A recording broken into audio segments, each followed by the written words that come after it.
Today we're going to be talking about voice leading.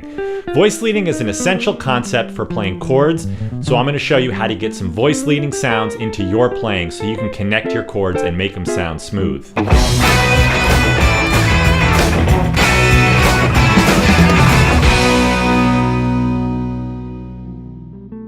So what is voice leading? Voice leading is the way each chord tone or voice in the chord moves when moving to the next chord.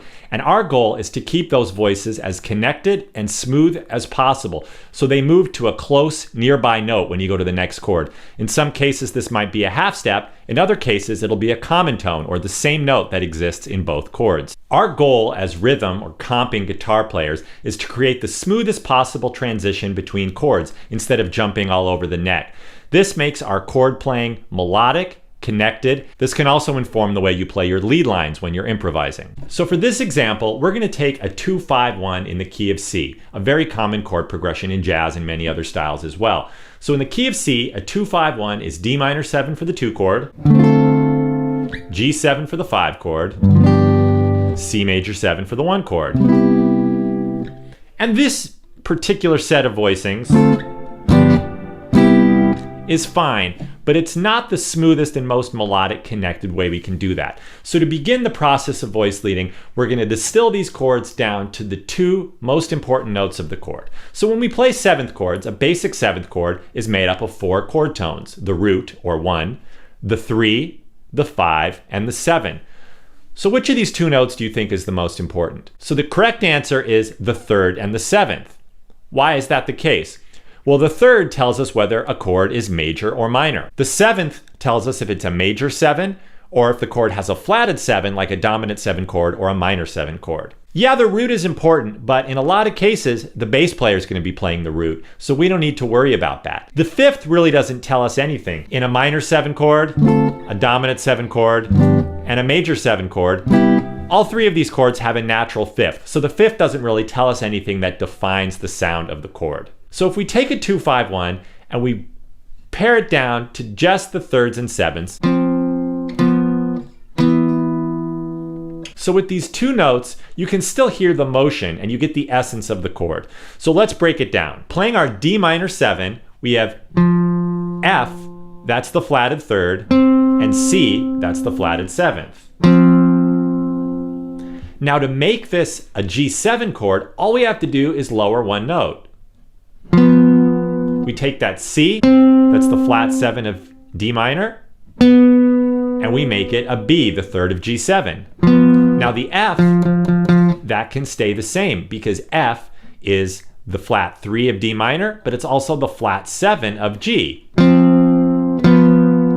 So all we're doing is moving one voice and keeping one voice as a common tone. So we have the flat 3 and flat 7 of D minor, going to the flat 7 and 3 of G7, F and B. So that's 2-5. Now to get to the 1 chord, all we have to do is lower this F to an E, which is the 3rd of C. B stays the same because B is the 7th of C major 7.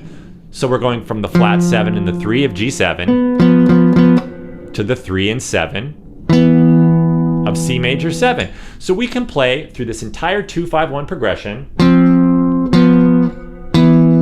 and with each chord we keep one note as a common tone and one voice will move down a half step to get to the next chord.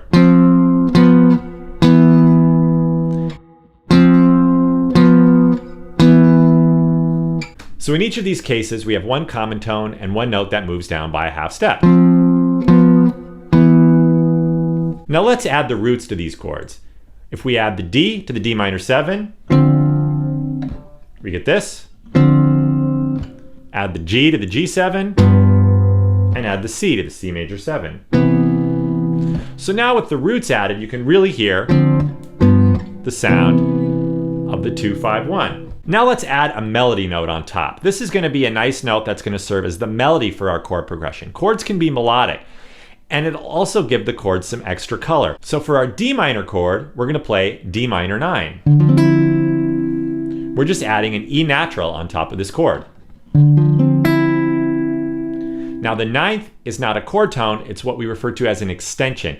It's a nice note that's part of the key, it's diatonic to the key, and part of the key that the chord is in, but it just adds some nice color to the chord. Then for our G7, we're going to add a sharp 5. That's D sharp. And the sharp 5 is what we call an altered tone. The flat 5, the sharp 5, the flat 9, and the sharp 9 are all altered tones. They exist outside of the key, but we can use them over the 5 chord to bring about a little bit of tension. So when we go back to the 1 chord, we really feel that resolution. We can have some tension and dissonance with the 5 chord, and then resolution on the 1 chord. So it sounds like we've come back home. So we're going from D minor 9, down chromatically, down a half step, to G7 with the sharp 5. And then for our C major 7, we're going to add the 9th on top, a D natural, which gives us C major 9. So our top voice, or our melody voice, is just moving down chromatically, which keeps these voicings close, connected, and smooth. You can really hear that melody. So we have our bass notes bouncing around, our middle voices or inner voices moving close together with common tones as well as half steps, and then we have this chromatic melody, and we put them all together, we get smooth, connected voicings. And you can use motion like this to inform your lead lines or your improvising. You can think about lines like this. Over this progression.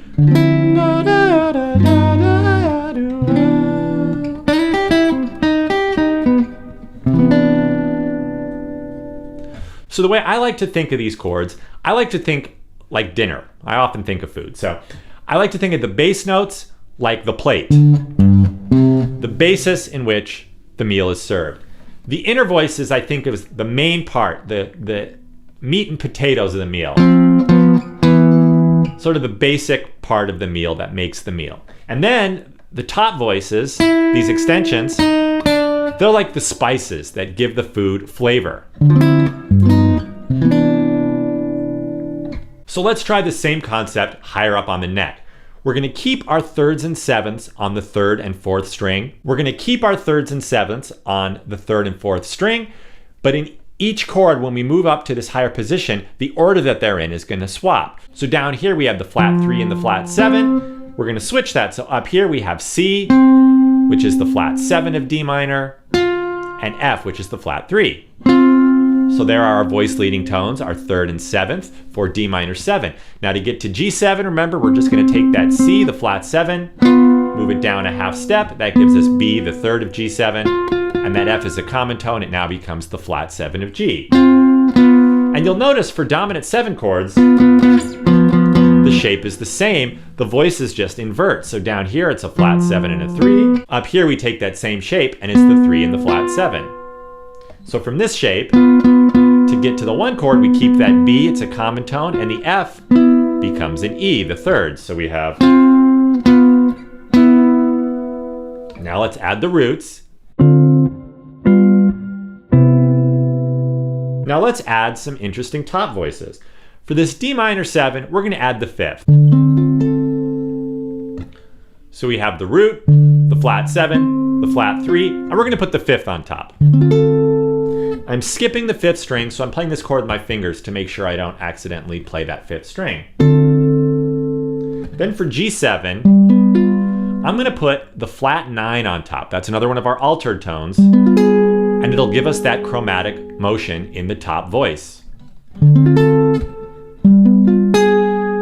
Once again, there's a bit of tension. You can hear this chord wants to resolve. It doesn't sound very final. If I played, thank you, good night.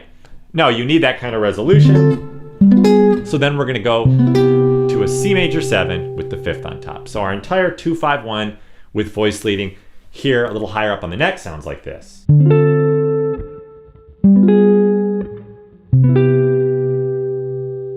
And you can hear how smooth that is. Now if we ditch the roots,